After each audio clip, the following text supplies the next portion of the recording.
நான் வேலைக்கு போயிட்டு வரேன்ப்பா அப்படின்னு சொல்லிட்டு ஒரு பொண்ணு வேலைக்கு போறாங்க.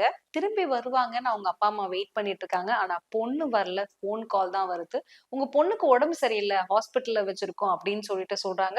உடனே இவங்க பதறி அடிச்சுட்டு போனாங்கன்னா, செமினார் ஹால்ல பொண்ணு இருக்காங்கன்ற மாரி தெரியுது. ஆனா உள்ள யாருமே விடமாட்றாங்க. தட்டி தடுமாறி போராடி உள்ள போய் பார்த்தா, அங்க பொண்ணு இல்ல. அவங்களோட சடலம் தான் அங்க கிடக்குது.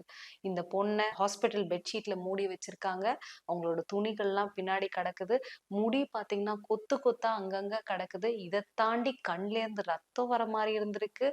பிளஸ் அடிப்படாத இடமே இல்லாத மாதிரி செதஞ்சு போய் ஒரு பொண்ணு கிடக்குறாங்க. இதுதான் கேஸ். ஓகேங்களா? இது எதுனா ஆர்ஜி கார் ஹாஸ்பிட்டல் கேஸ்.